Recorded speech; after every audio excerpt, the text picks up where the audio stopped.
Hello, and welcome to Pittsburgh City Council's regular meeting for Monday, November 4th, 2019. My name is Kim Clark Baskin, and I'm the Deputy City Clerk. With us today, we have our sign language interpreter, Logan Showalter. The following is a list of legislation to be presented by Pittsburgh City Council.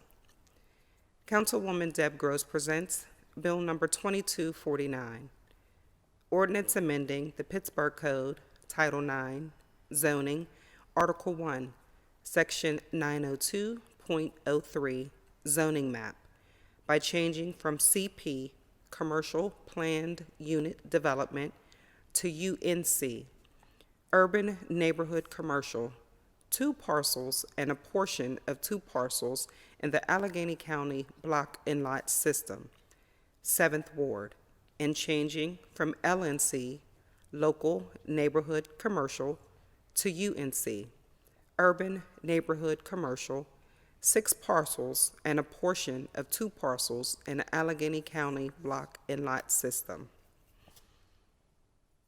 Bill number 2250, Resolution providing for the implementation of a residential parking permit program, Area MM, in the Squirrel Hill neighborhood, Council District 5, pursuant to Pittsburgh Code, Chapter 549. Councilman R. Daniel Lavelle presents Bill number 2247. Resolution amending Resolution number 446 of 2018, authorizing a cooperation agreement between the City of Pittsburgh and the URA of Pittsburgh to divert 75% of the incremental parking taxes from the garage by increasing the maximum amount from $7 million to $10 million to fund affordable housing at the proposed City's Edge development in the uptown neighborhood of the City of Pittsburgh, increasing the number of parking spaces in the parking garage from 439 to 508, and increasing the number of affordable housing units from 74 to 77. This piece of legislation is sponsored by Councilman Daniel Lavelle. Bill number 2248. Resolution amending Resolution 632 of 2019, vacating a portion of Colwell Street and portions of Our Way in the 3rd Ward, 6th Council District of the City of Pittsburgh by extending the expiration date of the payment from the property owners to the treasurer of the City of Pittsburgh from 105 days to 150 days from the effective date of the resolution dated August 1st, 2019. This bill is also sponsored by Councilman R. Daniel Lavelle. Bill number 2251, Resolution providing for the issuance of a warrant in favor of Power DMS, Inc., in the amount of $21,800 for document management software for the Department of Public Safety, Bureau of Police.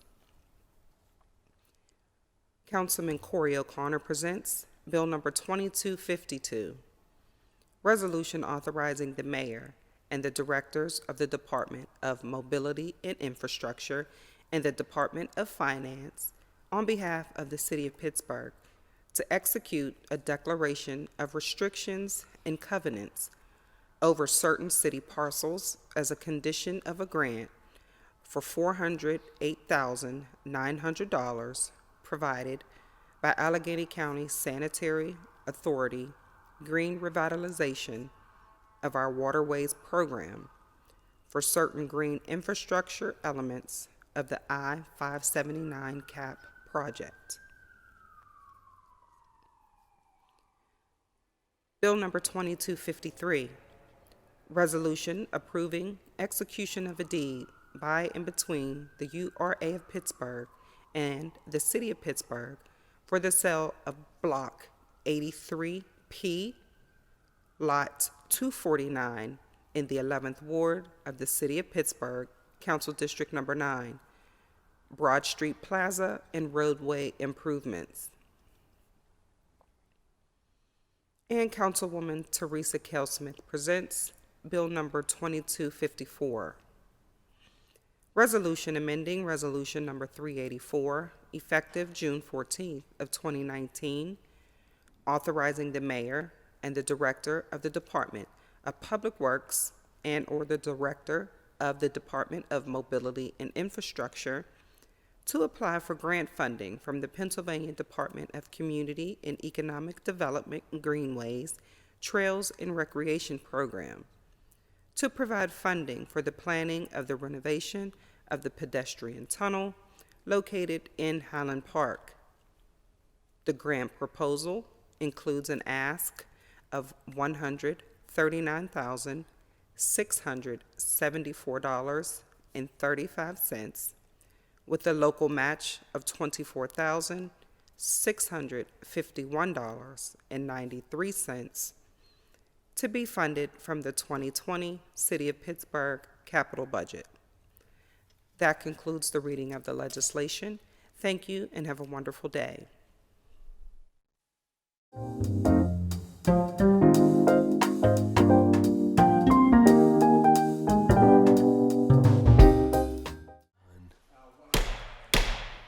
Good morning, everyone, and welcome to our regular meeting of Pittsburgh City Council for today, Monday, November the 4th, 2019. Madam Clerk, would you please call the roll? Reverend Burgess, Mr. Coghill, Here.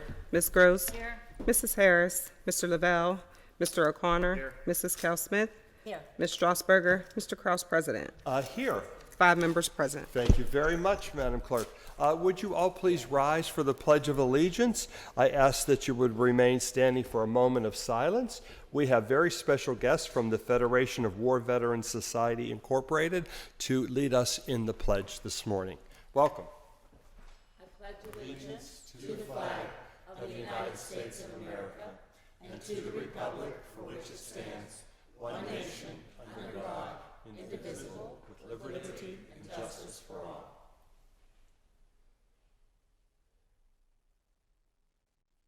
Thank you. You may be seated. Would you stay with us, please? And Councilwoman Kell-Smith, if you'd come up, please.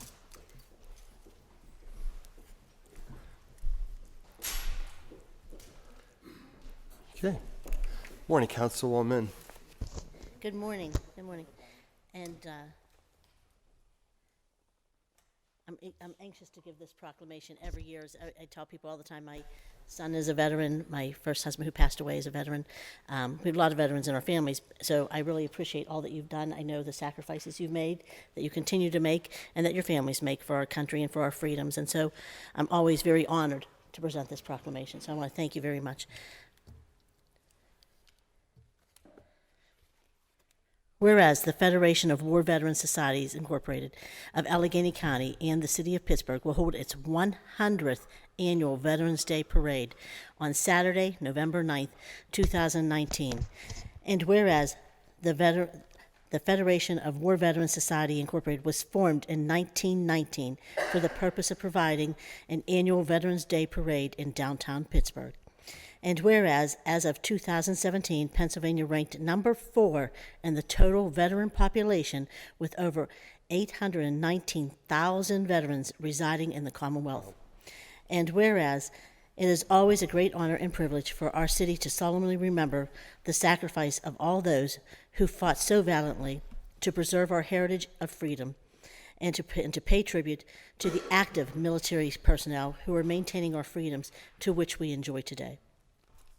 And now therefore be it resolved that the Council of the City of Pittsburgh does hereby commend the Federation of War Veterans Society, Incorporated, and their continued dedication and hard work in making each year's Veterans Day Parade a great success. And be it further resolved that the Council of the City of Pittsburgh does hereby declare Saturday, November 9th, 2019 to be Veterans Parade Day in the City of Pittsburgh. Thank you, Councilwoman. May I have a motion and a second, please? Second. All in favor? Aye. Motion passes, of course. Thank you very much. And I just want to say I'm so happy that now we're starting to see women come down with you to receive the proclamation. So, thank you. Words? Better hold while I get up here. And then we'll introduce everyone too.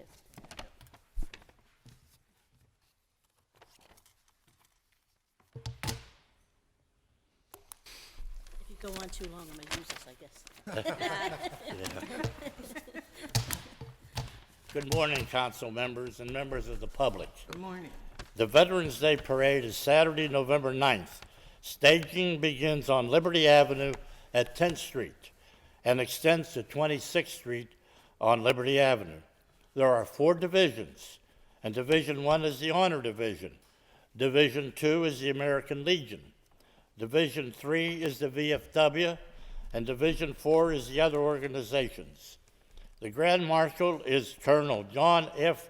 Robinson, who will be leading off the parade with the Federation Commander, who is Ann Manley. It will kick off at 10:30 a.m. and proceed on Liberty Avenue and ending at Commonwealth Place. The reviewing stand will be located at the apex of Liberty and Penn Avenues. This parade is the 100th anniversary, and besides high school bands, all 5 U.S. forces are in the parade: Air Force, Army, Navy, Marines, and Coast Guard. What we need are the general public as spectators, lining up both sides of Liberty Avenue. Federation would like to thank City Council, Mayor, City Department of Public Works, City Parks, and Police providing security. We would like to invite all council members to join us in Division 1 at 10th Street on Liberty Avenue. I gave a copy of the parade order to the city clerk for your info, and I'll introduce the members, and it's our commander, Ann Manley, and past commander, Dick Silk, and this gentleman joined us. What's your name, sir? Raymond Pfeiffer. Raymond Pfeiffer. So he joined us because he's a Vietnam veteran, and we're always glad to have veterans. Thank you. We will take a photo. Take your cane. Yeah, where's it at? Come on, I'm not sure cane is trying to grab me here. And I want to just say, every year we're usually joined by Albert Berlikowski, a resident of Westwood, who's the past commander for the disabled veterans for the state of Pennsylvania. And this year he's not able to join us directly as a result from an illness that he's hopefully recovering from his time in service at the Vietnam War. So we just want to keep Albert in our thoughts and prayers and know that he and his wife are both struggling right now with illnesses. She's going to say something. Do you want to say a few words? I didn't know how much I could say, so thank you. No, that's okay. I just wanted to thank City Council for its support over the years of the Veterans Day Parade and of the veterans. And, as an Iraqi veteran, combat veteran, I've been seeing so many things that have been going on with our veterans. And every war period has different challenges. And, we have the aging of World War II in Korea, and then the challenges, particularly the Vietnam veterans are facing with Agent Orange, and the slowness of government to be responsive in their needs. I mean, it's so tragic, and I'm kind of seeing a similar, maybe not so similar, kind of trend with the Iraqi vets with TBI and PTSD. And the high suicide rate. And so all that's quite alarming. And, I just continue to ask that you put forward programs to support the veterans and, particularly now our youngest ones coming home and with the challenges that they face. And they seem to be the forgotten group, even though they were well respected when they came back, unlike the way we treated the Vietnam veterans, which was so tragic. But it's going to be a rough road ahead for them and their families. So I just wanted to share that with you. But thank you so much. Thank you. Chrissy Houlihan. I just want to mention that on Saturday, Councilwoman Gross, Councilwoman Strasburg, and a few other people were joined. We were invited to join Congresswoman from Houlihan from Philadelphia, and we were also joined with, remind me of her name, Pam Iovino. Yes. And both were veterans. Both are serving in government now, and they spoke about how they're coming together to work on some veteran issues. And so that, there's a lot of people, our congressman and Doyle and others have been really great in this regard, but we know that we need to do more because you have done so much for us. So I don't know that we can do enough to thank you for all you've done. The other two say something. Yeah, do you want to say anything? No, wait, come here, Dick. Every year, or every time I see him, he gives me almost like those Laffy Taffy jokes that you see. Yes, they're like Laffy Taffy jokes. The last time he was here, I said, "Come on, you want an audience? Here's a televised audience," and he choked. So now he wants to have an opportunity again to do it. Come on. I shouldn't do this, but Yeah, you shouldn't. but somebody's got to do it. I'm sure I've. Can you hear me? Yeah. I'm sure I've said this before, but if there's anybody here that hasn't heard it, that'd be nice.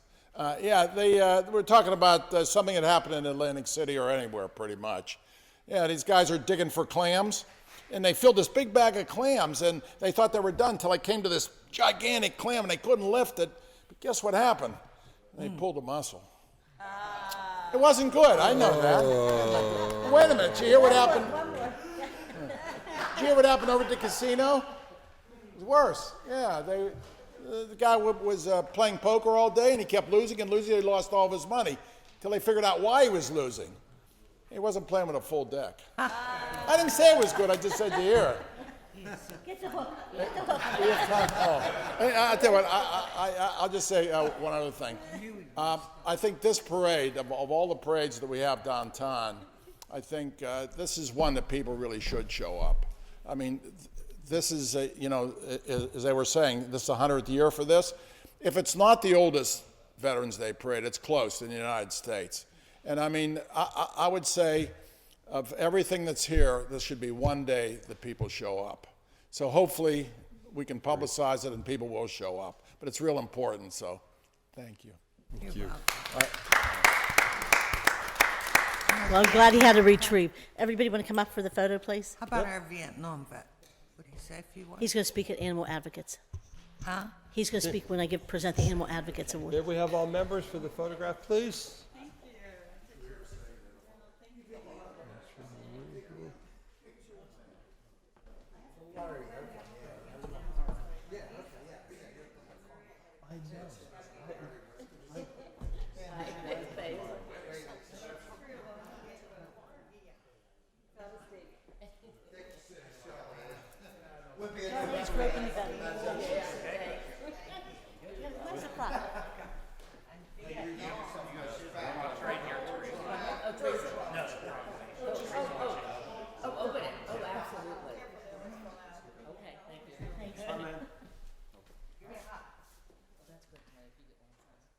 Darlene is groping the guest.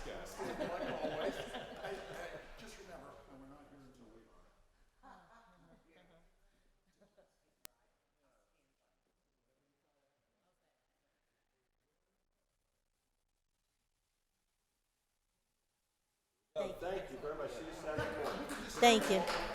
Thank you. Meet at the park, like 9:30-ish. Oh.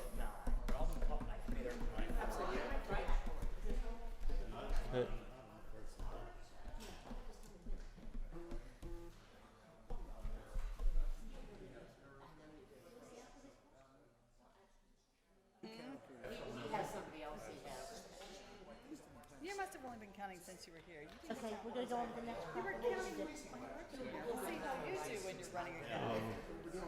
Yeah.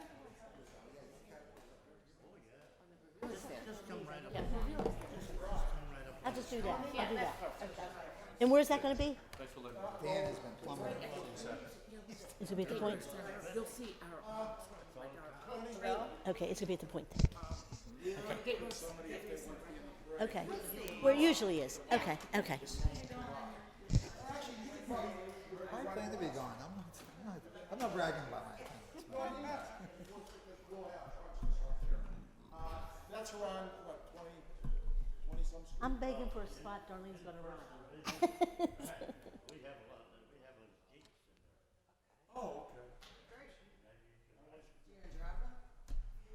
Put her on a horse. Or an elephant. Isn't she already on a horse? Or an elephant. I'm sorry. Okay, Councilwoman Kell Smith. Okay, and we have one more proclamation.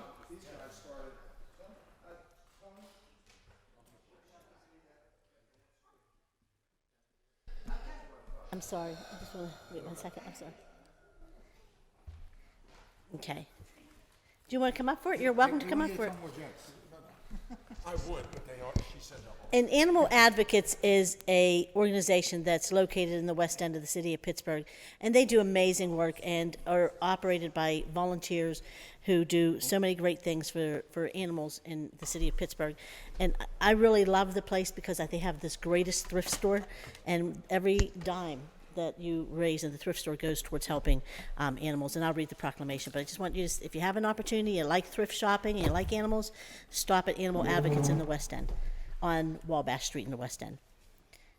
And if you know where the library is in the West End, you'll know where this is. Whereas Animal Advocates is a nonprofit, all-volunteer animal welfare organization involved in the rescue, care, and placement of companion animals, many of which are either special needs or from previous owners who were forced to relinquish their pets under difficult circumstances. And whereas they are dedicated to ending the suffering, exploitation, and abuse of all animals and are involved in community outreach efforts on behalf of the animals, such as vegetarian outreach efforts and local animal rights issues. Is that right, vegetarian outreach? Oh, okay. I told us I thought that was supposed to be veterinarian, but she said no, it's vegetarian. So I want to make sure. You can explain that. And whereas, since its inception in 1984, Animal Advocates had followed a no-kill policy and provides high-quality care by loving volunteer foster homes until they are placed into their forever homes. And whereas, since they take the time to get to know the animals' personalities and needs, they are able to make the best match possible for both animals and adopters. And whereas, Animal Advocates will be at the Pittsburgh Pet Expo, the largest consumer pet trade show on the East Coast, held at the David Lawrence Convention Center from November 15th through the 17th, 2019. And whereas, one way to support Animal Advocates is to visit their thrift shop, located at 35 Wabash Street in the West End, where 100% of all sales benefit the rescue and care of animals in need. And now therefore be it resolved that the Council of the City of Pittsburgh does hereby commend Animal Advocates and their dedicated team of volunteers for saving the lives of animals in need. And be it further resolved that the Council of the City of Pittsburgh does hereby declare Monday, November 4th, 2019 to be Animal Advocates Day in the City of Pittsburgh. You're here. May I have a motion and a second, please? So moved. All in favor? Aye. Motion passes.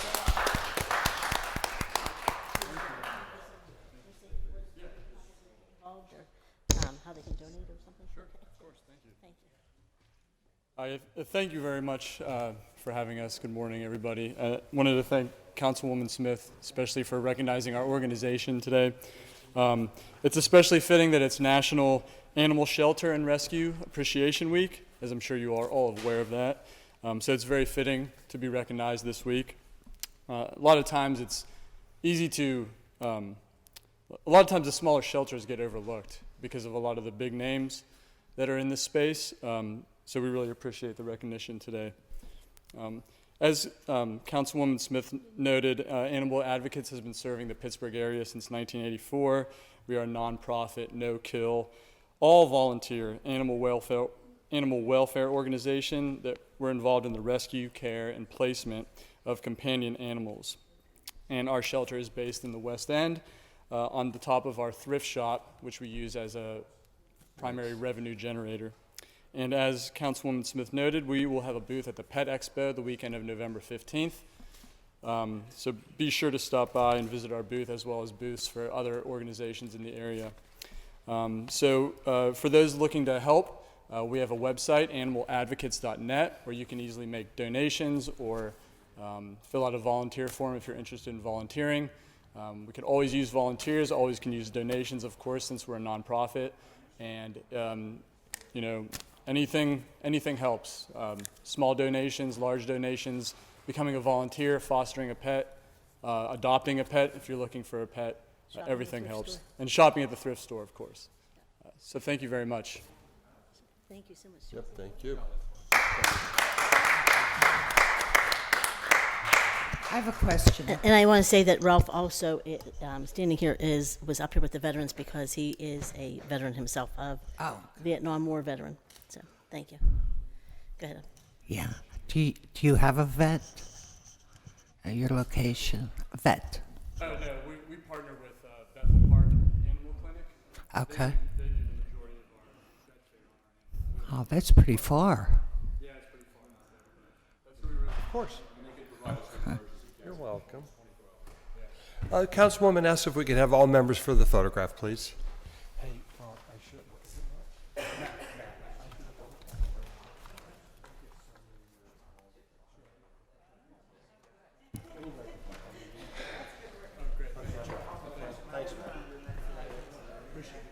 Yeah, no, thank you. Appreciate it.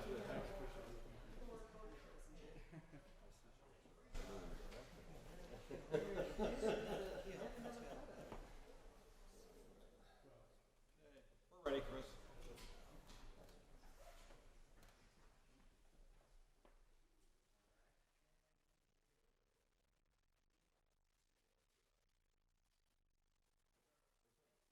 Good, thank you.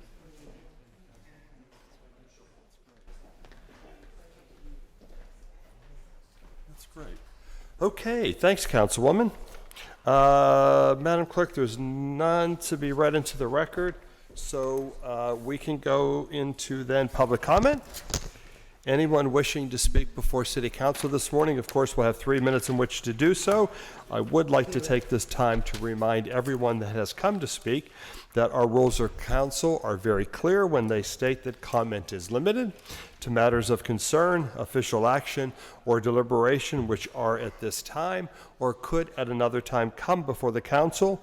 We will not permit profanity, and we will maintain order at all times. I ask that you would please begin by giving your name and the neighborhood in which you reside for our public record. The green light will indicate the start of your 3 minutes. When the yellow light comes on, you'll have 1 minute to summarize your thoughts. When the red light comes on, your time will have expired. May we have our first speaker, please?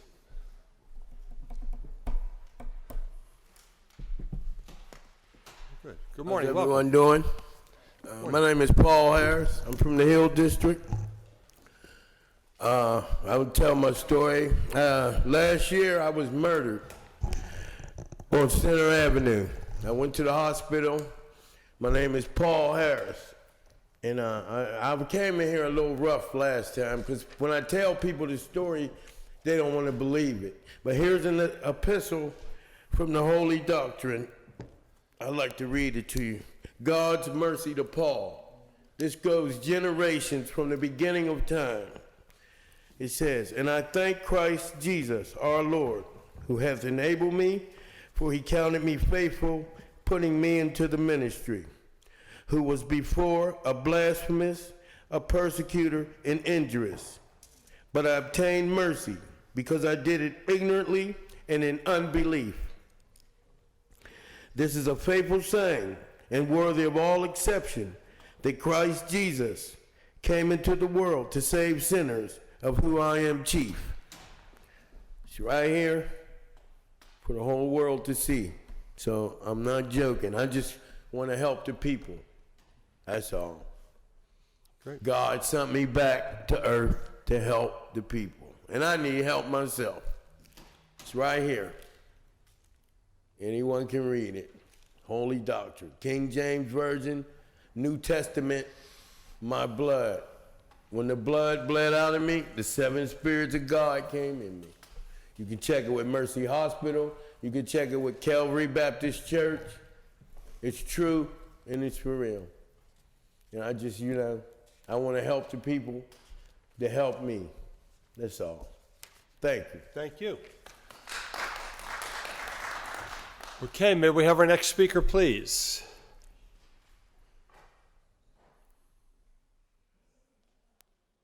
Okay, good morning, Ms. Brown. Oh, my goodness.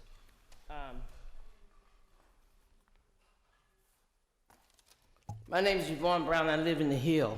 And I wanted to start off. My coming to City Council chambers at least 20 years to address all unfair and unequal treatment. I believe in the sun, when it even if it's not shining. I believe in love, even when not feeling it here in City Council chambers, in room 510, and even in the 5th floor hallway here at 414 Grant Street. I believe in God, even when he's silent. I know God knows anything goes in this Pittsburgh administration here in council, the mayor's office and various departments, the clerical and the Department of Public Works. I want to say to Mr. Kraus that I am a woman. You understand that? God took a rib out of a man's side and made us side by side.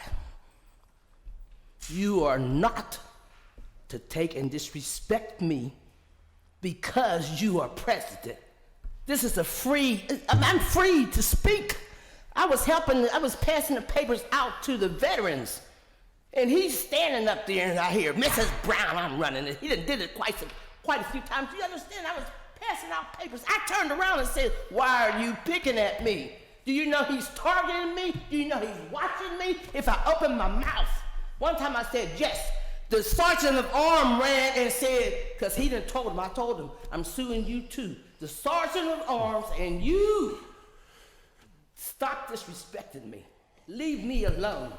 You understand that? How could I have my back turned? Now he's talking. Now he's talking to the clerk. You better listen to this, because you're going to have to explain it to the judges, because I'm taking you to court. I have a right to stand here. And you, Mr. Burgess, I'm not a politician, I may lie. Here's the bill that you said that we should make the Wilkinsburg police, city police, because of the good job that the garbage men did. And I told you, my son was killed. They let him die. You that are gonna vote for him, think about it. Think about it. I'm a grieving mother. I still grieve. I can't find out what happened to my son. Then for the district attorney, there's two of them. Both of them are evil. The lesser of two evil, I would think, would be Sapala, because we know what he's done, and maybe we can fight him more than that woman. Because I remember when I went over there years ago about my son, and I said what they were doing, and she said, how dare you talk to me, and started screaming, calling different ones. I had to run out that office. If I had been standing in her face, I would have went to jail. And all I was asking about my son. Thank you, Ms. Brown. Don't pretend like you clear. May we have our next speaker, please?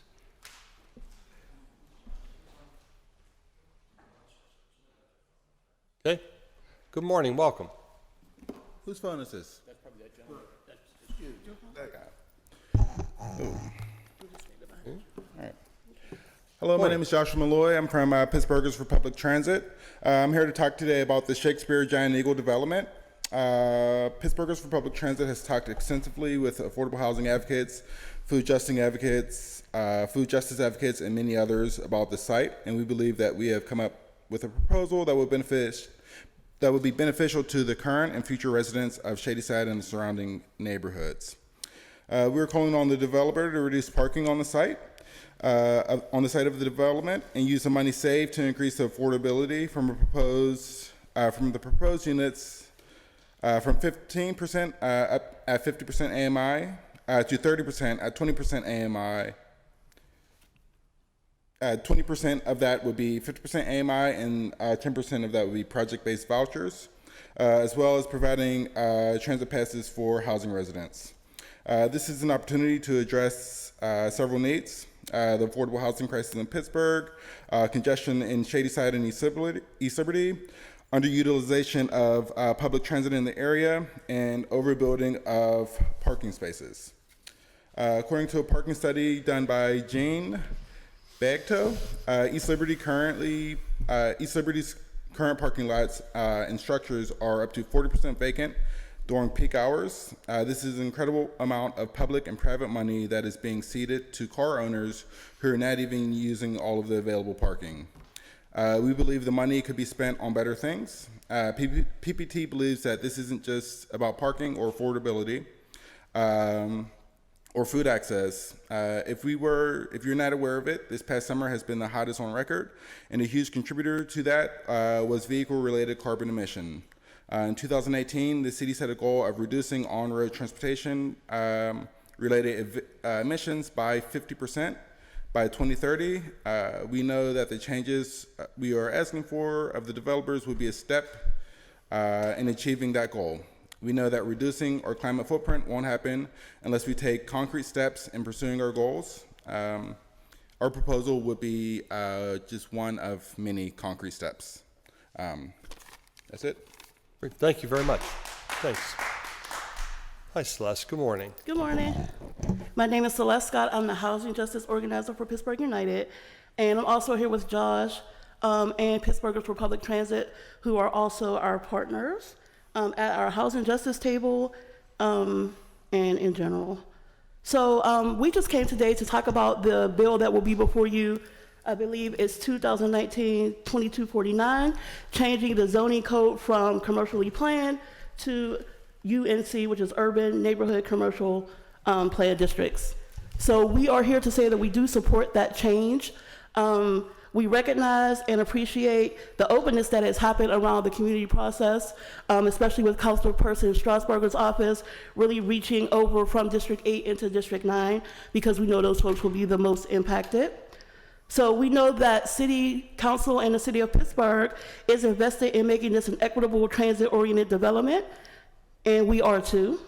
And when I say equity, I promise myself I would say just not equity as a buzzword, but racial equity as well as gender equity overlaying this development and any development that happens in our city.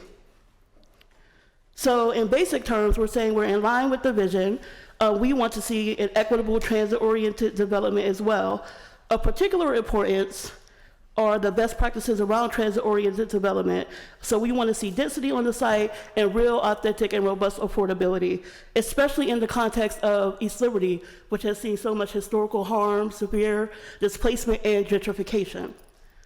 And we know that the folks in District 9 will be greatly impacted. That was my family's John Eagle. My grandmother and grandfather are from Homewood, so from the age of 6 until she passed away, I went to that John Eagle. So we know that that John Eagle is very culturally important, and that food justice, as well as transit justice and affordability, is very important at that development.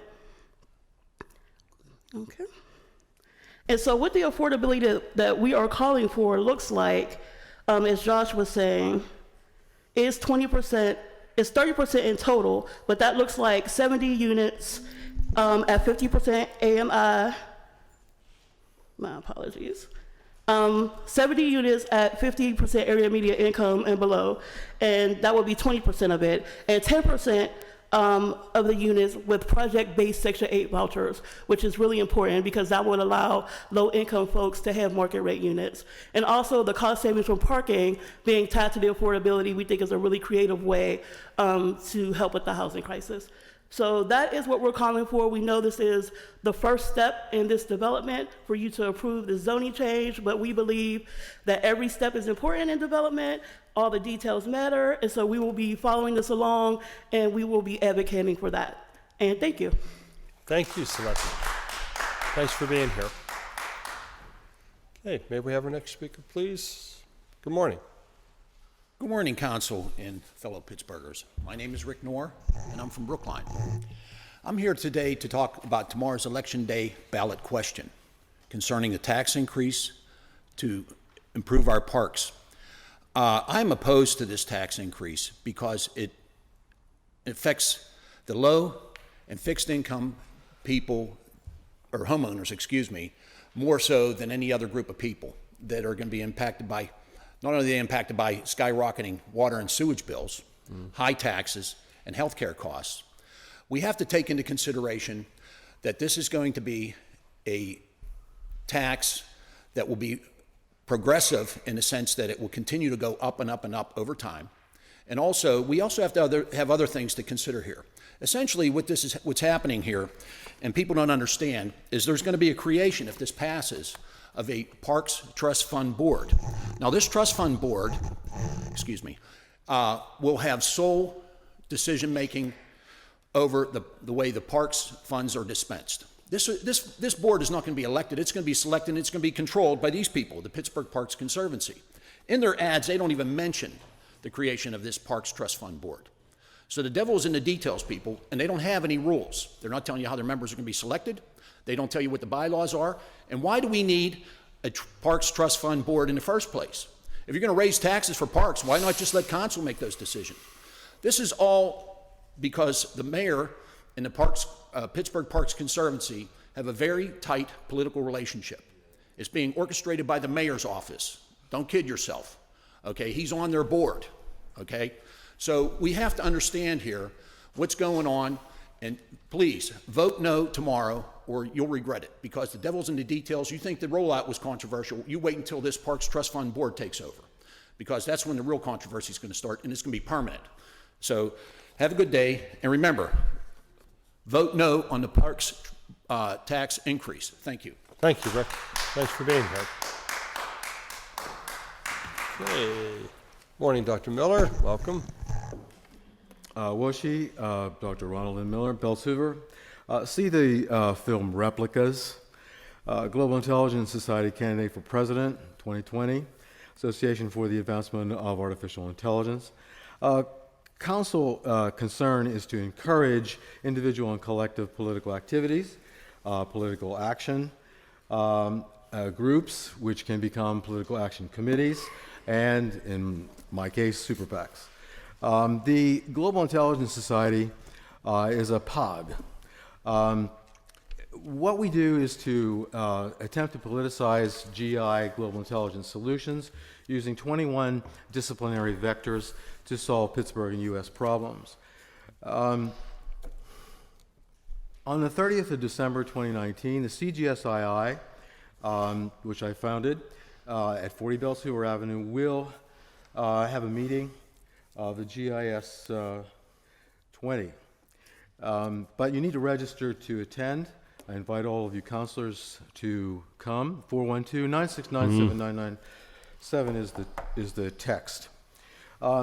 A concern of City Council is the vote, and it's mine as well. Issue 1 for the meeting. I and the GIS want there to be a guarantee of the validity of the truth value, the garroting of the invalidity, the false anti-value of the vote, using an online, digital, or an offline print ballot, and we're approaching the U.S. Supreme Court to do that. A second concern of the council is neighborhoods. We will bring to the attention of the people at the meeting the idea of the neighborhoods, the people in the neighborhoods should define or bound their own neighborhoods. So the South Side Neighborhood Unit 1, why should that not be around the epicenter of the CLP on Carson Street? This is to avoid the Democratic Party ward control and the Democratic Party information intelligence system control. The City Council does say, at least informally, that we support public comment, but I'm skeptical. I and the GIS on the 30th of December will basically oppose or blast these ideas with a lot of evidence from the last essentially 10 years. All of this overseen by Mr. Krause and previously Ms. Harris as presidents of council, and broadcast this to the people via live stream. And you're invited to come. Okay, Dr. Miller, thank you. Is there anyone else wishing to address City Council this morning? Any further speakers? Okay, then seeing no further speakers, we will move into presentation of papers with our first committee, our Committee of Finance and Law, and our chair is Councilman Burgess. No new papers. Thank you, Councilman. Councilman Coghill, our chair of Urban Recreation. No new papers, Mr. President. Thank you, Councilman. Councilwoman Gross, our chair of Land Use and Economic Development. Mr. President. Thank you, Madam Clerk. Councilwoman. Thank you.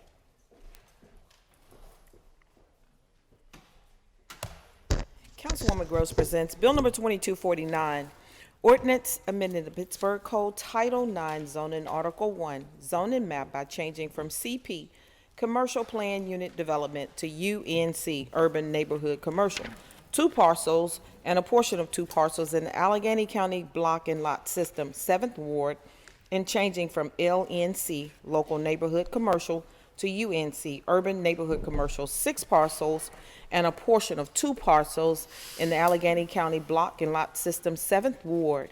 Bill number 2250, resolution providing for the implementation of the Residential Parking Permit Program Area, MM, in the Squirrel Hill Neighborhood Council District 5, pursuant to Pittsburgh Code Chapter 549. Thank you, Madam Clerk. Councilwoman Harris, our Chair of Human Resources. No new papers, Mr. Cross. Thank you, Councilwoman. Councilman Lavelle, our Chair of Public Safety Services. President. Thank you, Councilman.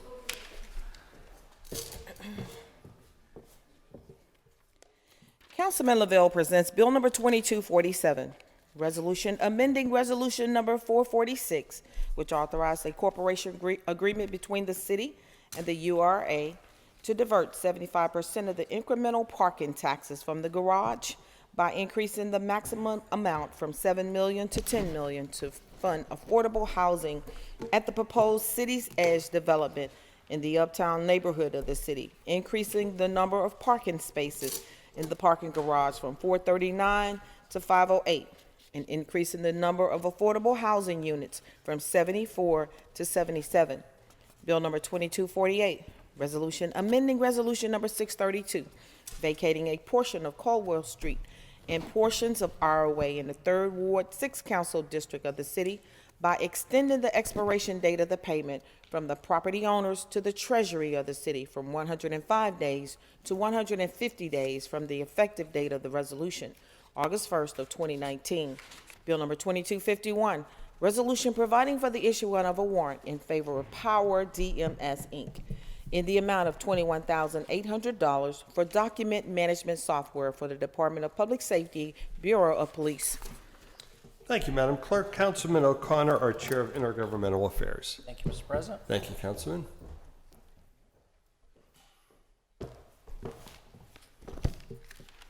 Councilman O'Connor presents Bill number 2252, resolution authorizing the mayor and directors of the Department of Mobility and Infrastructure and the Department of Finance on behalf of the city to execute a declaration of restrictions and covenants over certain city parcels as a condition of a grant for $408,900 provided by the Allegheny County Sanitary Authority Green Revitalization of our Waterways Program for certain green infrastructure elements of the I-579 CAP project.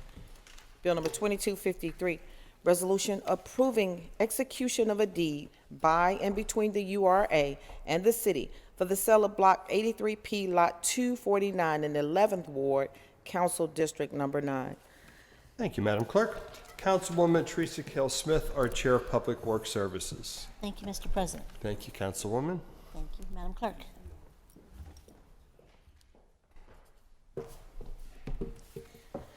Councilwoman Kell Smith presents Bill number 2254.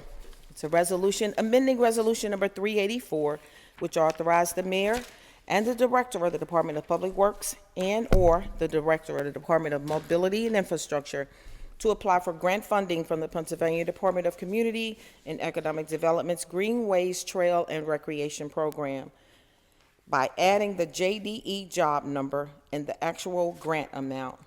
Bill number 2255, resolution amending resolution number 383, which authorized the mayor and director of the Department of Public Works to apply for grant funding from the Pennsylvania Department of Community and Economic Development's Greenways Trail and Recreation Program to providing funding for the renovation of multi-modular trails located in the South Side parks by adding JDE job number and the actual grant amount. Bill number 2256, resolution amending resolution number 385, which authorized the mayor and director of the Department of Public Works to apply for grant fundings from the Pennsylvania Department of Community and Economic Development's Greenways Trails and Recreation Program to provide funding for the renovation of the Riverview Park entrance at the Mardell Avenue by adding the JDE job number and the actual grant amount. Bill number 2257, resolution authorizing the mayor and the Department of Public Works to enter into an agreement with the United States Tennis Association's Facilities Grant application. Should the grant be awarded by USTA to provide funding for lighting improvements to the tennis court in Shenley Park. The grant proposal includes an ask of $30,000 with a local match of $120,000 included in the 2020 City of Pittsburgh's operating budget. In the event the grant is awarded, this resolution provides for an agreement and expenditures not to exceed $150,000. Thank you, Madam Clerk. Councilwoman Strasburger, our Chair of Innovation, Performance, and Asset Management. May I have Councilwoman Cale Smith for Councilwoman Strasburger. No new papers, Mr. President. Thank you, Councilwoman. The Chair has no new papers. That will move us into unfinished business. And with no unfinished business before the council, our next order of business will be reports of committee for final action. Again, we will begin with our Committee on Finance and Law and our Chair, Councilman Burgess. Thank you, Councilman.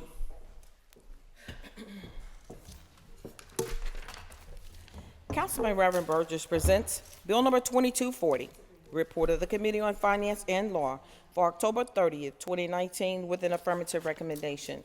Bill number 2136, resolution authorizing the issuance of a warrant in the amount of $47,000 in favor of Daniel Alderman and his attorney in full and final settlement of a litigation filed in the U.S. District Court for the Western District of Pennsylvania. Bill number 2193, resolution amending Resolution 879, which authorizes the Director of Finance to enter into an agreement with City Source Associates for groundskeeping land maintenance services for property owned by the three taxing bodies by exercising the right to renew for 1 year at an additional cost of $250,000. Bill number 2194, resolution amending Resolution 497, which provided for a professional services agreement with Collector Solution, now ENCR Corporation, to provide citywide credit, debit, and e-check payment services for the collection of various program and permitting fees for the city by exercising the option to extend the term of the agreement for 1 year at no additional cost past the original not to exceed $30,000 and updating the name of the vendor. Bill number 2195, resolution providing for the conveyance by the city of certain property having been placed for sale to adjourning property owners in conjunction with the City of Pittsburgh's side yard program, items A through P. 5301, 5305 Broad, 6919 Cadron, 7289 Leamington, 7730 Fleury, 0 McNeely, 522 Wyncote, 1924, 1922, 1920, 1908 St. Eves, 1028 Lamont, 1027 Lamont, and 1906 St. Eves. Bill number 2197, resolution repealing items and resolutions approved on various dates, which authorizes city of property in various wards of the city due to an incompletion of sale, items A through C. 714 Naylor, 218 Hallock, 1710 Manhattan. Bill number 2228, resolution authorizing the mayor and the Director of Finance to execute an agreement of sale and all related documents necessary to effect the purchase by the city in lieu of taken by eminent domain of 410 Matthews Avenue in the 30th Ward, and to accept a deed for the property, further authorizing the expenditure of funds for the purchase, closing, and other associated auxiliary costs. Thank you, Madam Clerk. You've heard the reading and the title of the bills under our Committee on Finance and Law. Is there further discussion on any of the bills? Councilwoman Cale Smith, please. I just want to briefly mention that Bill 2193 with the City Source Associates, that while Councilman O'Connor and I are talking that it's a good thing that we're moving this forward, I want to keep in mind that we're also passing the clean sweep legislation, and that is what we hope that we'll actually hire laborers where we can hire or have our own public works employees doing the work as they used to do in the past.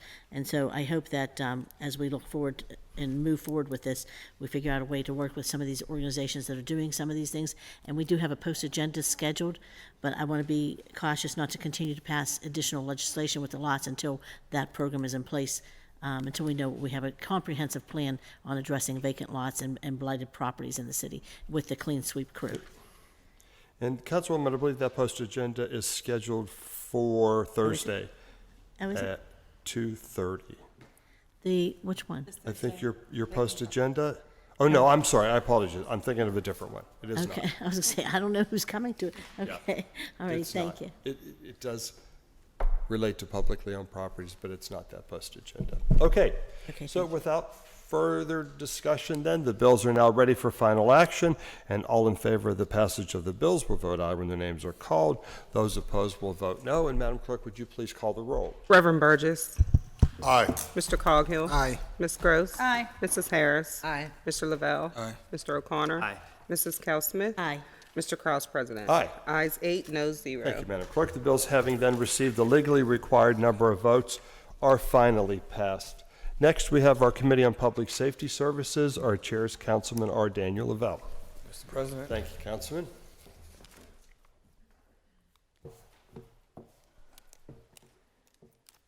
Councilman Lavelle presents Bill Number 2241, Report of the Committee on Public Safety Services for October 30th, 2019, with an affirmative recommendation.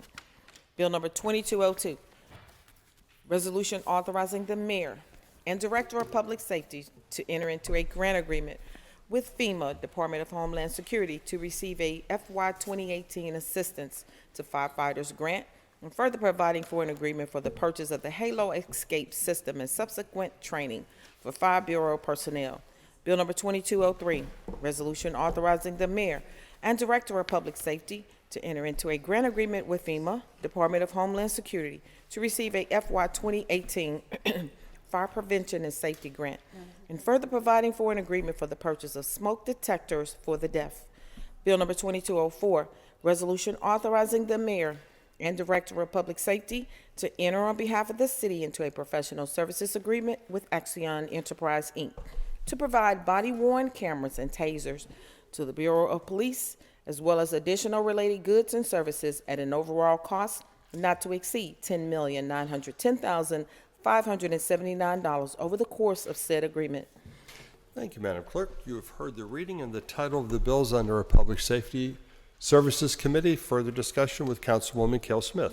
I'll be real quick. On Bill 2204, many of us received calls asking about the bill for Axon Enterprise for the body cameras for our police officers.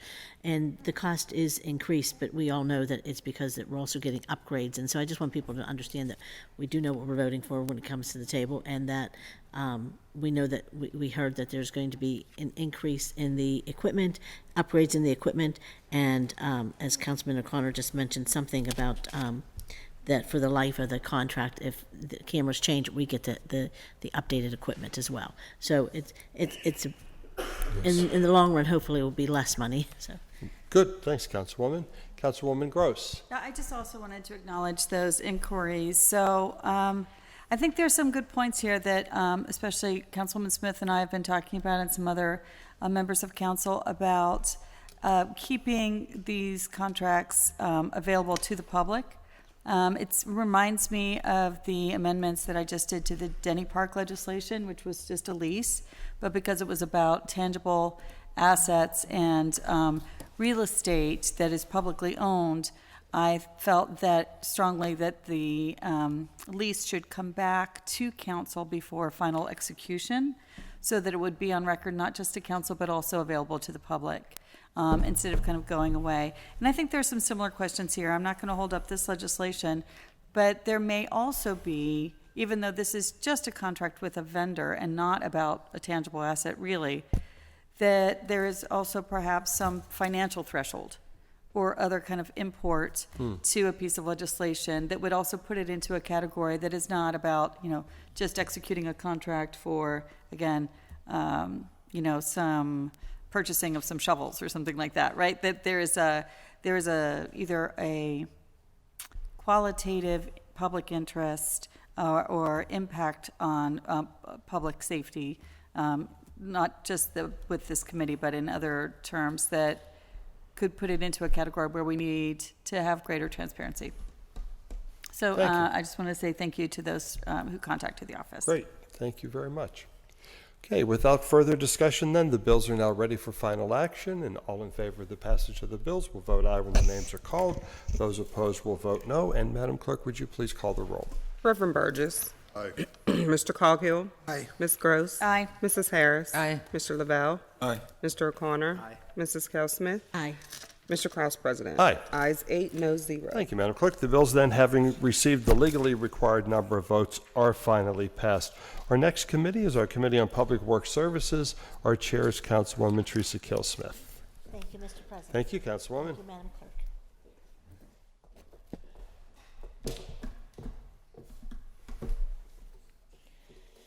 Councilwoman Cal Smith presents Bill number 2242, report of the Committee on Public Works for October 30th, 2019, with an affirmative recommendation. Bill number 1909, ordinance supplementing the Pittsburgh City Code, Title I, Administrative Chapter 156, creating a clean sweep division within the Department of Public Works in order to oversee and improve the maintenance of vacant city-owned properties and to formalize the status of the division. Bill number 2207, resolution taking, appropriating, and condemning by the city for public roadway purposes certain property in the 18th Ward owned by 2826 Edwards Way and Associates LLC and known as 322 to 324 Arlington Avenue, authorizing the payment of just compensation and necessary and incidental acquisition costs related thereto. Bill number 2233, resolution amending resolution number 665, providing for an agreement allowing for compensation paid to PennDOT of the local costs associated with the East Carson Street Supplemental Improvement Project by providing for certain contributions to be made by the city through separate legislative appropriations in a subsequent year in an amount not to exceed $886,162.99. Great. Thank you, Madam Clerk. You've heard the reading and the title of the bills under our Public Works Services Committee. Do we have further discussion on any of the bills? Okay, seeing none, the bills are now ready for final action, and all in favor of the passage of the bills. We'll wait until Councilwoman Cal Smith I makes just want to comment. say real quickly that the clean sweep bill, thank you all for working with us on this, but we're also, the administration is drafting up the plan to make sure that we have a clean sweep division. Yes. So I want to thank them for their work on this as well. Thank you. Thank you for, Thank thank you. Yeah. Thank you. And can I just say that this will be for private property, the overgrowth on private property that we're seeing, and some of the blighted properties around the city, and vacant lots that we're seeing. Okay, thank you. So these bills are now ready for final action under our Public Works Services Committee. All those in favor of the passage of the bills will vote aye when their names are called. Those opposed will vote no. And Madam Clerk, again, would you please call the roll? Reverend Burgess. Aye. Mr. Coghill. Aye. Ms. Gross. Aye. Mrs. Harris. Aye. Mr. Lavelle. Mr. O'Connor. Mrs. Cal Smith. Aye. Mr. Kraus, President. Aye. Ayes 8, no 0. Thank you, Madam Clerk. The bills then, having received the legally required number of votes, are finally passed. Our next committee is our Committee on Human Resources. Our chair is Councilwoman Darlene Harris. Me? Yes, Councilwoman. Thank you, Mr. Kraus. Thank you, Councilwoman. Councilwoman Harris presents Bill number 2243, report of the Committee on Human Resources for October 30th, 2019, with an affirmative recommendation. Bill number 2200, resolution providing for the authorization to make all legitimate expenditures for payment with various agencies for job development and employment services necessary to implement the 2019 Neighborhood Employment Program and providing the periodic transfer of funds to be used within the 2019 Neighborhood Employment Program for payment of costs thereof not to exceed $150,000. Bill number 2201, resolution providing for the authorization to make all legitimate expenditures for payments with various agencies to provide job development and employment services, wages, and fringe benefits for supervisor staff, worker compensation, unemployment compensation, vocational skills training, and on-the-job training, outreach, recruitment costs, and administrative expenditures necessary to implement the 2019 Pittsburgh Partnership Employment Program and providing the periodic transfer of funds to be used in the 2019 Pittsburgh Partnership Employment Program and for the payment of costs not to exceed $150,000. Thank you, Madam Clerk. You've heard the reading and the title of the bills under our, our Committee on Human Resources. Is there further discussion on any of the bills? Seeing none, the bills are now ready for final action. All in favor of the passage of the bills will vote aye when the names are called. Those opposed will vote no. And Madam Clerk, would you please call the roll? Reverend Burgess. Aye. Mr. Coghill. Aye. Ms. Gross. Aye. Mrs. Harris. Mr. Lavelle. Mr. O'Connor. Mrs. Kell Smith. Aye. Mr. Kraus, President. Aye. Ayes 8, no 0. Thank you, Madam Clerk. The bills having received then the legally required number of votes are finally passed. Our next committee is our Committee on Land Use and Economic Development. Our chair is Councilwoman Deborah Gross. Mr. President. Thank you, Councilwoman. Councilwoman Gross presents Bill number 2244, report of the Committee on Land Use and Economic Development for October 30th, 2019, with an affirmative recommendation. Bill number 1951, ordinance amending the Pittsburgh Code, Title IX, Zoning Article 1, Section 90203 zoning map by changing from P Parks to EMI, Educational Medical Institutional, one parcel near the intersection of Few Street and Hammers Lodge Drive in the Allegheny County Block and Lot System. Bill number 1952, resolution approving an updated institutional master plan under the Pittsburgh Code, Title IX, Zoning Article 2, Chapter 905, for Carnegie Mellon University Institutional Master Plan dated July 30th, 2019, on Property Zone EMI, Educational Medical Institution District, 14th Ward, Council District 8. Thank you, Madam Clerk. Heard the reading and the title of the bills under our Land Use and Economic Development Committee. Is there further discussion on either of these bills? And seeing none, these bills are now ready for final action, and all in favor of the passage of the bills will vote aye when their names are called. Those opposed will vote no. And Madam Clerk, would you please call the roll? Reverend Burgess. Aye. Mr. Coghill. Aye. Ms. Gross. Aye. Mrs. Harris. Aye. Mr. Lavelle. Mr. O'Connor. Mrs. Kell Smith. Aye. Mr. Kraus, President. Aye. Ayes 8, no 0. Thank you, Madam Clerk. The bills having received then the legally required number of votes are finally passed. Our final committee of the morning is our Committee on Innovation, Performance, and Asset Management. Our chair is Councilwoman Erica Strasburger. May I have Councilwoman Teresa Kell Smith? Thank you, for Mr. President. Councilwoman Thank you, Madam Strasburger. Clerk. Thank you, Thank you, thank you. Councilwoman. I forgot to give you these two. Councilwoman Strasburger presents Bill number 2245, report of the Committee on Innovation, Performance, and Assets Management for October 30th with an affirmative recommendation. Bill number 2277, resolution amending Resolution 662, which authorized the mayor and director of the Department of Innovation and Performance to enter into an agreement with Carasoft Technology Corporation for Hootsuite Enterprise Social Relationship Platform to better manage the city's online constituent service efforts with an annual cost of the agreement not to exceed $104,950.45. Bill number 2210, resolution providing for a professional services agreement and/or contract with Mansfield Ore Company for fuel card management system implementation services and providing for the payment thereof at a cost not to exceed $48,985. Bill number 2234, resolution further amending resolution number 479 as amended by resolution 769 entitled authorizing the mayor and director of permit licenses and inspection and the director of city planning and the chief of innovation and performance to enter into a professional services agreement with Building I Inc. in order to correct a JDE account number. Thank you, Madam Clerk. You've heard the reading and the title of the bills under our Innovation, Performance, and Asset Management Committee. Do we have further discussion on any of the bills? We do not. Seeing no further. Yes. Councilwoman Harris. I would just like to bring what I've said at our last meeting forward on Bill 2177, and I'll be voting no on it today. Great. Thank you, Councilwoman. Sorry, is it 27? It is 2177. It's 28. No, it's 2177.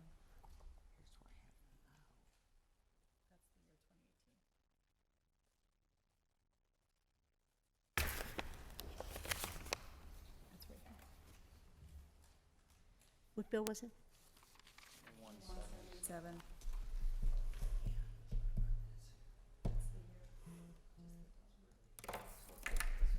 Okay.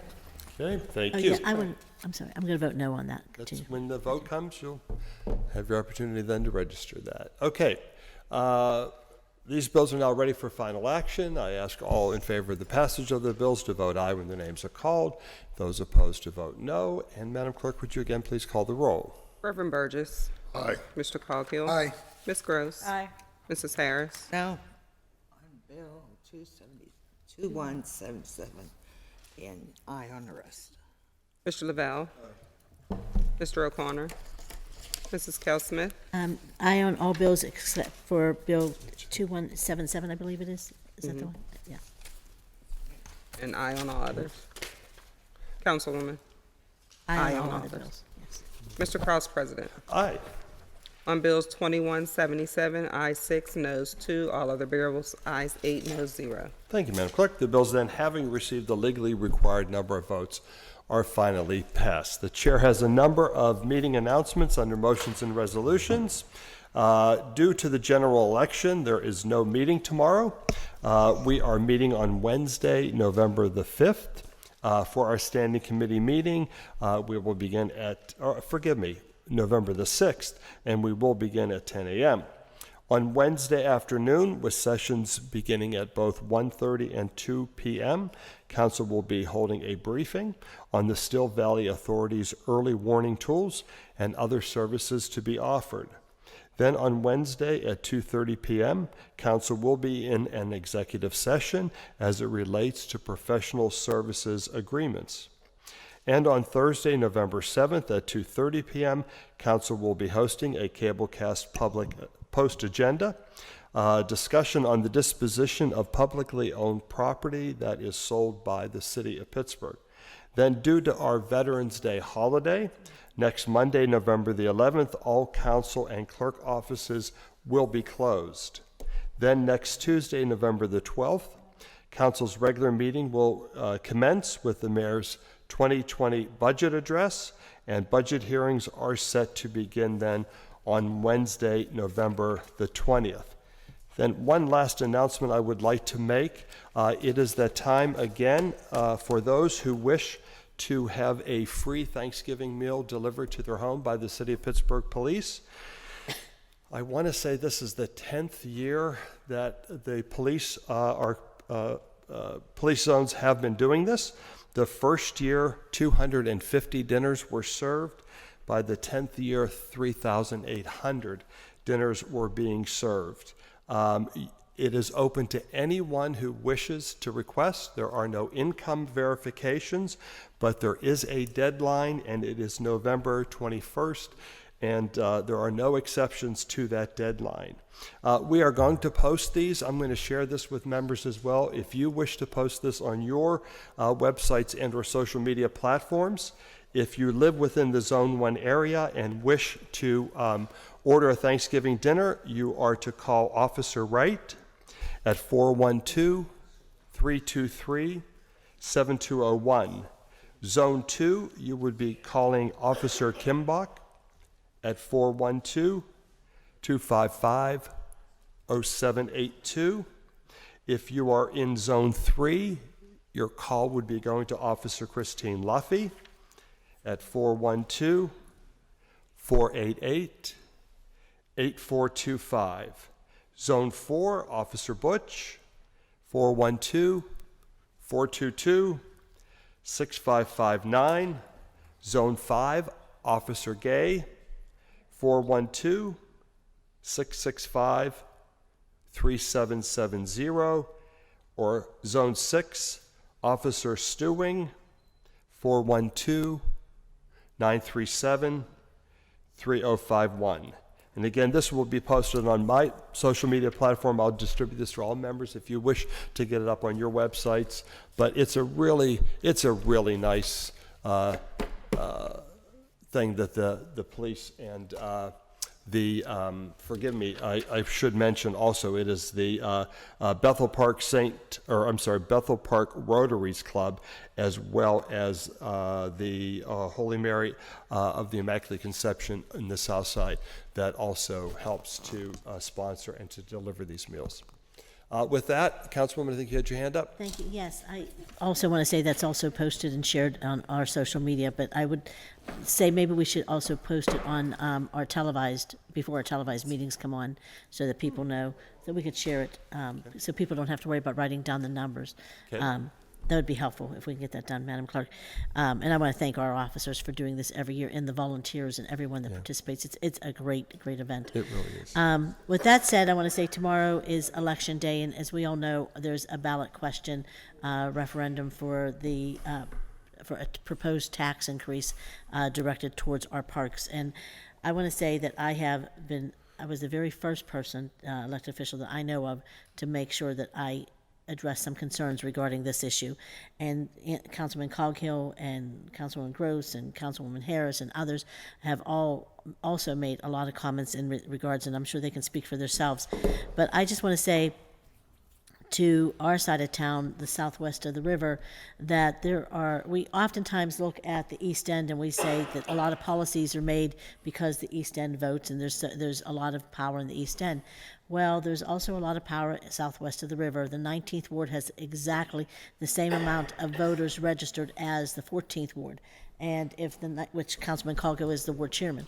And if the 19th Ward would come out and vote, they would have the same type of voice that the most powerful 14th Ward that we know, and it's because they come out and vote. And so if you don't like this tax, you better come out and vote tomorrow. And if you do like it, you better come out and vote tomorrow. But I will say, for me, I want our voters to be very informed, and I think that this entire campaign has been an exploitation of people predominantly in the poor communities, thinking that they're going to have the opportunity to have their parks done. So I just want you to remember that I think that this has been targeted in the minority communities. I think it's been exploited in the minority communities and poorer communities. And that we have an aging population in the city of Pittsburgh, and I will say that this is going to absolutely hit our poor and our elderly very hard to have another tax. And honestly, I think council ought to consider, if it passes, we ought to maybe consider lowering the mill 0.5 so that we can counter whatever might happen. We better think about something, or making sure that all this money is not coming, if it does pass, because I think it's going to pass, because unless, of course, the people come out and vote. So I think it's very important for you to come out tomorrow. But I will say that I think that we should maybe direct those funds towards, Councilman Gross and I were talking towards landslides in the park, and so we're not taking it out of the capital budget for projects that we need done. So I think that we need to have a conversation. This was shoved down our throats in a way that, yes, there's been all this community outreach, and I hear people talking about they've had more outreach than any other place. They've had more outreach, but they've not had a great participation. And we probably won't have great participation in the polls. If we really wanted to have great participation, we probably should have had it during a primary when people were coming out to vote. But I would just, for me, I'm very concerned about what this means for our communities. I think if you look at their own website for Pittsburgh Parks Conservancy, our parks are great parks. They are listed number 23 in the country last year of 100 similar top cities in the country. Number 23 is not that bad place to be without having to raise taxes. And it was because the administration did put a lot of money into the budget and did do a lot of emphasis on the parks. And we did have a lot of great things happening in our parks. But I'm going to say that I think what people need to do is look into different articles and look at the article that's and just Google inequality in American public parks. In Minneapolis Parks is an article about them. The battle for the soul of Minneapolis Park Board. Look up the article and you'll see what that has to say. Minneapolis park workers frustrated. Board head apologizes for racial issues raised again. Inequality in American parks, we read that one. And then the article, again, for the Pittsburgh Parks, their blog breaks 25 rankings among U.S. parks. Look at those articles and then tell me, do you think that we need a tax, or is this the direction we want to go in the city of Pittsburgh? I'm not saying that we don't need to do something. I absolutely think that we need to do something. I've always thought that we should be doing something on a volunteer basis. And people compare this to, the library tax and other things. We don't have a Department of Libraries, but we do have a Department of Parks in the city of Pittsburgh. And so I think that you can look at Minneapolis parks being ranked number one, but number one also seemed to have come with a cost. And I don't know that that's a cost that we want associated with the city of Pittsburgh. And I don't know if any of these articles are even accurate today or what the basis were for a lot of the articles, but I will just say we don't even have enough time to really do a thorough review, and we've not had any counter opposition to this until this week. We've started seeing some things surfacing where people started finally speaking up, and I do want to thank my colleagues for speaking up, because they really did have been speaking up and saying a lot about it. But I think that people, before you get out to vote tomorrow about this issue, you need, I believe they're counting on the African American community and areas with a struggling population to actually pass this vote, taxing yourselves and taxing other people, an increased tax. And so, I mean, I just don't know. I'm not saying that I don't think that that there's some issues and some things that we need to address. I mean, I know there's issues in my district in terms of parks that we need to address. But for 20 years, we've had Pittsburgh Parks Conservancy in place, and they had opportunities to address those parks in those areas before. Why now do you think all of a sudden, because there's a tax increase, that they're going to now come into the southwest of the river and north side, and all of a sudden magically our parks are going to be amazing? And to think that even at the East End, I mean, there's a lot of things already done in the East End parks. That doesn't mean that the parks that you want to have fixed up are going to be fixed up. As a matter of fact, there's also another article, and I'll find that too, and it talks about how in Minneapolis, where they did increase the tax, that a struggling community who asked for their park to be renovated was never renovated until the community and public came together and lobbied against to get the work done and to have the change done. And they were successful because of themselves, not because of the tax. And it took them a battle. It was a battle. It wasn't like they came in and all of a sudden took care of parks in a majority community. They didn't do that. They had to come and fight even after the tax. So please don't be fooled by what you're hearing. Don't be swayed by arguments and paid advertisements. Now, I think that there's a lot of people that want to do things for our parks. I think the foundations have put a tremendous amount of money into our parks. I think our nonprofits are starting to do some things. And to me, it's not about the nonprofits, the foundations, and all those people fighting. I don't have a bone to pick with those people. What I want is for us to come up with a plan. It's either on a volunteer basis that we put something on the back of our taxes, or that we come up with maybe adopt a park in certain neighborhoods. We did talk before many a times about advertising in some of our parks. Not that I want to see our parks smeared with campaigns, but I think that you could do it so in a tasteful way. And to me, that's probably more tasteful than seeing our neighborhoods exploited by a campaign with $1 million behind it, giving just one side and one bit of information to our residents, hoping that they'll be fooled enough to come out and vote in favor of this, and hoping that they'll be so overwhelmed that they don't come out and vote for it because they think it's just going to pass. It can not pass if you come out to vote and you have your voice heard, especially north, south, and east of or west of the city. If we came together and spoke as one unit, I think that you'll see an overwhelming response from our side of town. And I think that the East End means well, and I think that a lot of times they love their parks like we do. We love our parks on our side of town. We're very proud of some of our parks, and some of our parks are amazing. And some of our parks are some of the highest rented parks in the city of Pittsburgh.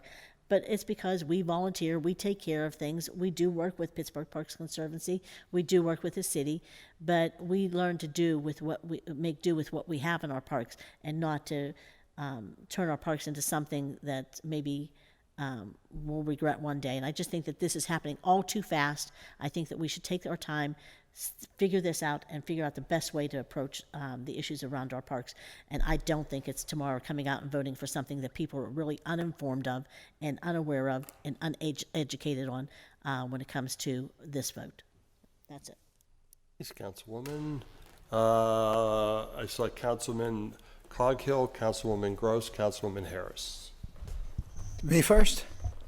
Yes, please. So, Councilwoman Cale Smith, I can't thank you enough for your leadership on this. I agree with everything you just said.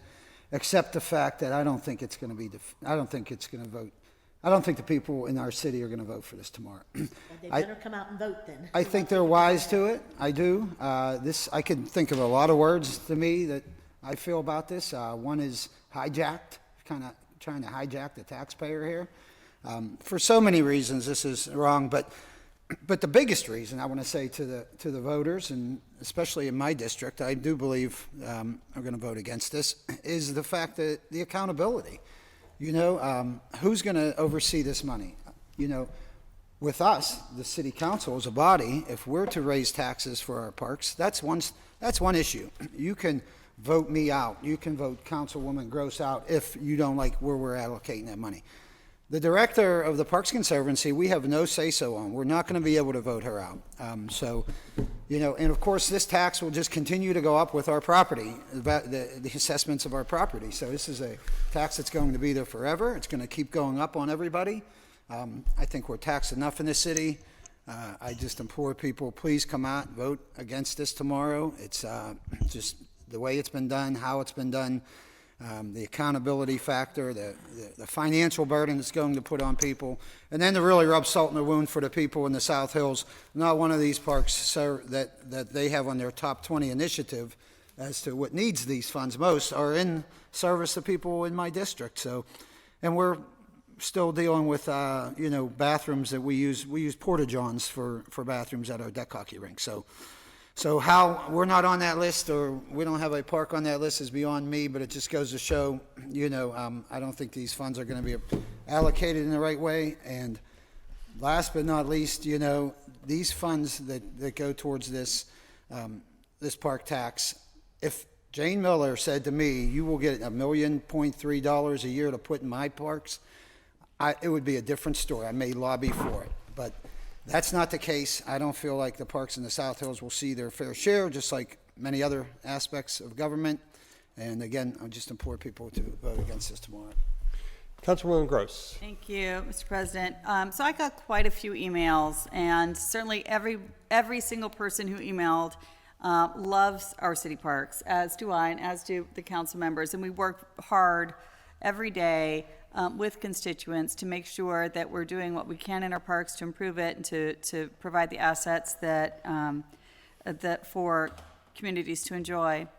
But I want to emphasize a couple of things. Everybody who was opposed, while they love our parks, said, and this is about a dozen emails, you know, this is city council's job. So stand up and do the job, right? And have the public debate, have the conversation, and we'll have it with you. And I want to emphasize that with this lack of accountability that would come with voting yes, because it says right in the referendum that there should be an agreement with a conservancy of some kind that would take money out of the city treasury. So it's true, the tax that you would be paying would come to city council, but then the administration would make an agreement with the nonprofit to divert those funds. And that is what is being proposed. I went to many of the community meetings, probably 3 or 4 of the listening tour conversations that were actually lobbying for the tax referendum. And that is exactly what has been said publicly every single time. The Conservancy also said it here at the table. I want to acknowledge the good work that the Parks Conservancy has done for the last 20 years. Highland Park has benefited greatly. Certainly, the Conservancy has been well loved for 20 years in that it was fundraising from private sector, either from corporations, and I saw many, many non-city residents who would come to the annual fundraiser and donate generously, and that money was raised from the private sector and put into city assets in the parks or put into the city treasury in matching funds. And that activity is welcome. This initiative with the referendum is turning the tables in ways that my constituents find unacceptable and that I find unacceptable. To have property tax, which is meant to fund the city treasury, then to be proposed to be diverted to a private organization is where you get into the problems of transparency and accountability. To emphasize what Councilman Coghill said, Even if you come and yell at us 4 years from now that you want that millage repealed, we would not have the power to do that. And so that millage that would be dedicated to the trust fund would stay the same. Even if your county assessment doubles, right, we would lower our city millage, but that millage would stay the same. Maybe next year you would only pay $100 a year if you have a $200,000 house, but if your assessment doubles, then you're paying an extra $200 a year, right, if you now have a $400,000 house. The median citywide is about $140,000, so half of the houses in the city are valued currently at over $140,000. And we haven't had an assessment in how long? 15 years? Right? An assessment is coming. And while you would be able to, we would be required by law to reduce our city millage, that referendum millage would stay there. And the Parks Trust Fund wouldn't have $10 million a year, it would have $20 million a year. And we wouldn't have the authority to do anything about that. And additionally, it doesn't go away. So while we are up for election, by design, we vote on your property tax and we vote how we allocate it, and by design, you get to have a chance to give us a thumbs up or thumbs down every 4 years.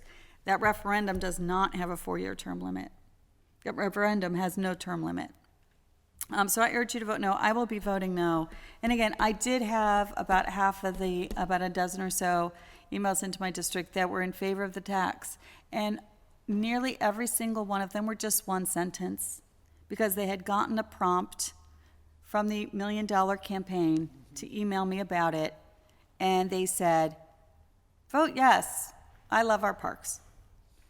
They were not especially deep or thoughtful.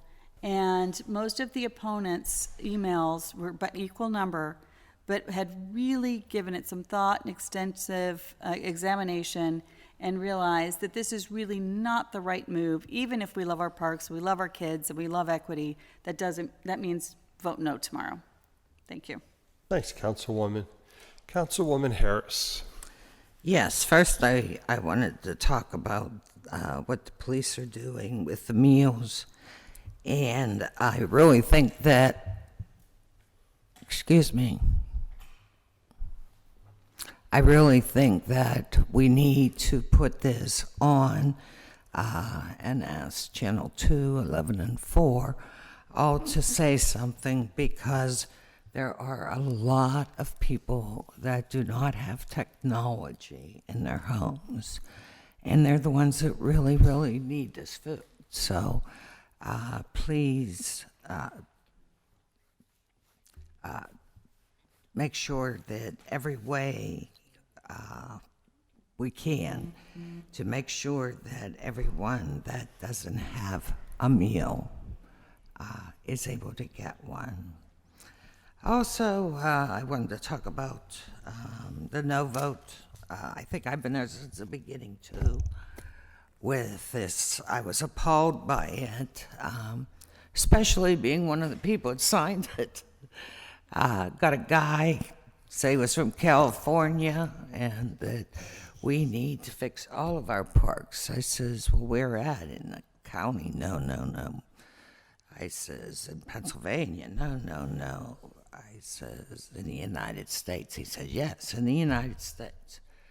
So I signed it because he had his coat and everything over the top of it.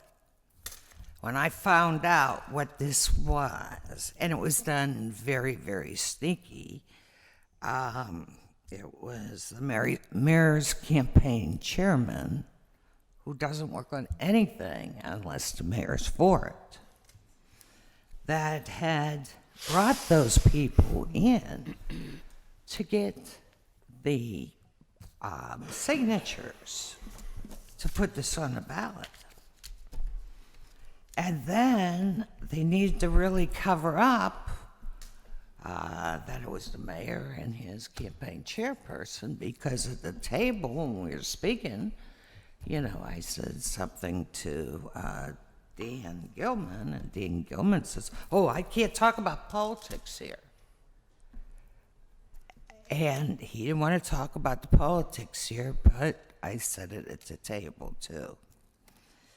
And then in order to sell the program, the people that help us out and bring money in, the Parks Conservancy has done nothing but go out and seek money for our parks so that we had more money to put in our parks.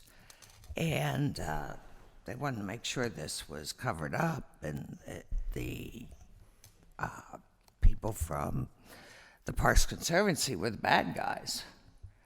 They're the ones putting it on. No, this is done by the administration. And I have to tell you that this year, this very year, from the monies that we were having a hard time paying off, which took us into Act 47, this is the lowest year. So we have $52 million more this year than we had any other year. And I haven't seen anything go into any parks. Well, some parks. But it's not the Parks Conservancy. This is a backdoor tax increase. And it is not fair, especially to the elderly and people that are unfortunate out there that don't have enough money to eat or buy food, let alone pay taxes and maybe lose their house. And if you watch and you go into the Giant Eagles, you'll see the people there either scratching off what they got and writing down how much so that they don't go over their budget. And, you know, they're not out there buying steaks. They're out there buying ground meat and hot dogs and stretching things out with pastas. It's so unfair to put this on. If this tax was really needed, I'd say yes. But look what happened. I mean, out of the RAD money, we have been getting $7.7 million each year for 4 parks. Now, the 5th park was just added this year.